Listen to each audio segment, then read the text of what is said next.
Good morning students, welcome to the statistics class once again. In the previous video, I have explained to you regarding the tabulation. I have told you what is tabulation. I have explained about the objectives of tabulation. I also explained to you about the parts of the table.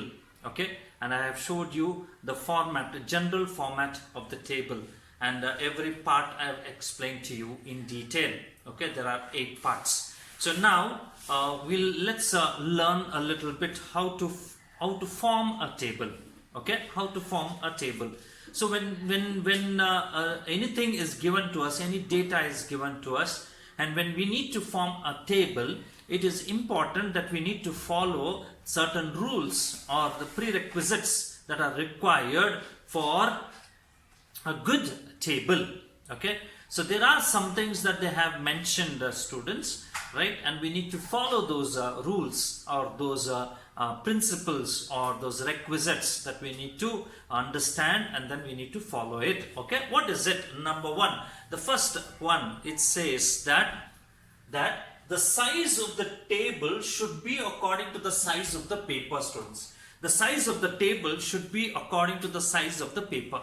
Okay, what does it mean? Okay, you cannot have a table, right, in 2 parts. One table itself, you cannot divide it into 2 parts, half of it in one page and half of it in the other page. Okay, you cannot do it, students. You cannot do it in that way. So you understand this, that if ever you have to make a table, that table should be in in one size, in one paper itself. Okay, so that should complete, that table should complete in that paper itself.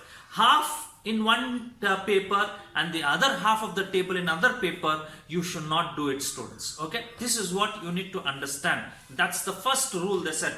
The rule says the size of the table should be according to the size of the paper with more rows than columns, they said. Okay, we should have more rows, preferably more rows should be introduced. Number of rows should be more than columns. Okay, this is what they have mentioned it, students. Okay, now the second one, what is the second one? They said logical order we should follow, students. We need to have when we arrange those columns, or the stubs, we need to have some order. When we need to have some good logical order. What is that logical order? They said is either it should be alphabetical.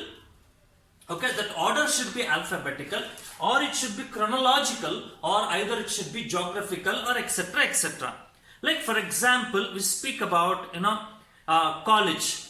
Okay, PUC college. We'll have 3 faculties. What are the 3 faculties? Arts, commerce, and science. Arts begins with the letter A, commerce begins with the letter C, and science begins with the letter S. Now, A is the first letter, C comes next, and S comes next. This is what is alphabetical. So the first column should be about arts, the second column should be about commerce, and the third column should be about science. This is how the arrangement of the data should be done, students.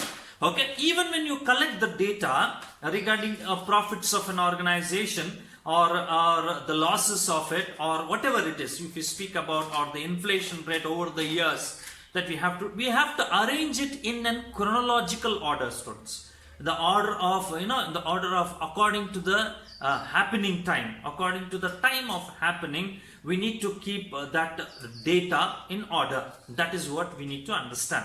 Okay, if you have collected the data from 2012, then next 2014, the next 2016, the next 2018, the next 2020, like this, whenever we do it, this is what we call it as chronological order. So certain order we need to follow, students. That is what they say, logical order we should follow. Okay, the third thing they said, should not be overloaded with number of characteristics. Right, if ever they ask us to classify the data into mainly 2 characteristics like heights and weights, fine.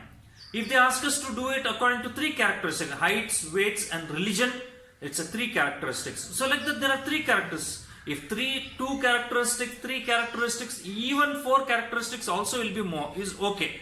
But when it starts going on beyond 4, 5 characteristics, we have to take into consideration 5 characteristics, and make a table. 6 characteristics make a table, 7 characteristics make a table. So it will be overloaded with characteristics. It will be very difficult for a person to understand what that value in the table represents. So what we need to do is we need to have a minimum number of characteristics, not too many characteristics. Too many characteristics which will overload the whole table and confuse a common man regarding that.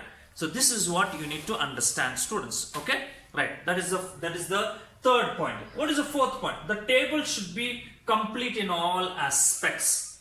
In all aspects, whatever data is given to us, right? Based on that data, the complete table should be prepared. A table should be prepared in taking into consideration all the aspects. Okay, if ever they give us the data regarding age, regarding heights, regarding weights, and they ask us to prepare about all the data, all the 3 characteristics must be seen. We cannot simply make a table of only one characteristic and join with the other table. Like that we cannot do it. All the 3 characteristics must be seen in it, then only it can be complete table. Okay, this is what is the next one. The fourth point is done. Then the fifth point, no cell should be left blank, students. Okay, if any cell is empty, there is no data to enter. Okay, whereas some other cells we have, but some cells do not have any data. We cannot leave that cell blank, empty. We cannot leave it. What are we supposed to do? Either we put a hyphen, dash, or we write NA. NA. What does it mean? NA, not available. The data for that particular cell is not available. This is must, students. Otherwise, manipulation can be done. Okay, errors can happen, and all these things, to avoid, what you need to do is you need to put a dash. Dash indicates there is no data, or NA, very clearly it says not available. Everybody will understand when we write NA, data not available. That is what we need to do it, students, when it comes to empty cell or blank cell that we have it. Okay, the next, sixth point, no ditto marks should be used. Ditto marks, if one particular cell has 20, then immediate next cell itself again you get 20. We usually have a habit of putting ditto marks. No ditto marks, two hyphens, we put it like this. Is it right? Right, not 2 hyphens, 2 commas, we put it like this. Is it right? So these are what we call it as ditto marks, like this. Like this. So these type of ditto marks we should not put in the data, students. If ever you come across with series of same number, all the same numbers have to be repeated. If the first cell says 20, the next cell says 20, the next cell says 20, the next cell says 20, you have to write 20, 20, 20. And it is a must that you have to write. Is that clear? So these are what the rules or the requisites in forming a table. Number 1, what is that number 1? They said the size of the table should suit the size of the paper with more number of rows than columns. Okay. Number 2, we should arrange the data arrange the captions or the stubs according to some logical order. The logical order can be alphabetical, the logical order can be chronological, the logical order can be geographical, or etc, whatever it is. And the third one, it should not be overloaded with details. Too many characteristics should not be included in the table. Very few characteristics should be shown in the table. Okay. The next, the table should be complete in all aspects. In every aspect, the table should be complete, students. Nothing incompleteness must be seen. Okay, is that clear? Next, no cell should be left blank. None of the cells, right? Not even one cell should be left blank. If you have a blank cell, what you need to do, either you should put a dash, hyphen, or we have to write NA. What does that NA means? Not available. Okay, that is what we have to write. And the last one is no ditto marks should be applied. No ditto marks. If the data is repeated for n number of rows or n number of columns, whatever it may be, we need to keep on writing the same number again and again and again and again.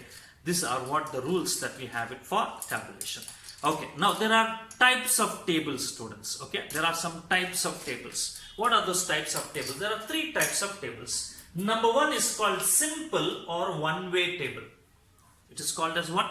Simple or one-way table. Simple or one-way. And number two is called two-way table. And number three is called manifold table. All this depends upon the number of characteristics that we have. Okay, number of characteristics that we represent in the table, like characteristics like heights, weights, okay, right, then we have like deaths, income, expenditure, fine, all these are characteristics. So when we use a single characteristic, a single variable or single characteristic, okay, then that type of a table will be called as simple or one-way table, students. Okay, single characteristics, remember, single characteristic, one characteristic, only about height. We have data only about heights, so we represent it in a form of a table, and it is called as what it is, one-way table and simple table. Okay, now we have data about heights as well as weights. Two characteristics are there. So when we have to represent the data about these two characteristics, then we can call and represent, then we can form a two-way table, and that is what we call it as a bivariate table, that we have done it in the previous videos, bivariate frequency distribution, which tells us about two variables, two-way table. When two characteristics are included, then we can call this to be as a two-way table. Okay, the next one, third one, manifold table. Manifold table, what is it? Manifold, many means multiple, right? Multiple. There are multiple characteristics like heights, weights, age, right? Male children, right? Then we have some income, like that. Multiple characteristics are given to us, and we are asked to represent it in a form of a table. So when we are asked to do it in that way, students, the best way to use it is manifold table. Okay, so what are the types of tables that we have? Simple or one-way table. If we have only one characteristics in the table, it is called simple or one-way table.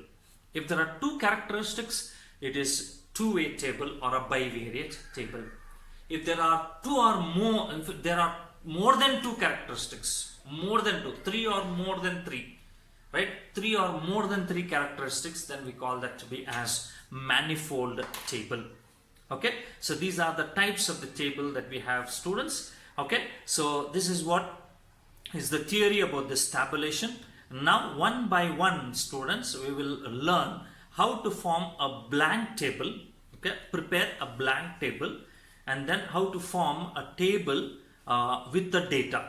Okay, so a preparation of blank table comes first, then entering the data into the blank table, that type of problems also comes next. So we will learn them in the next video, students. Okay, thank you very much. Take care. Bye.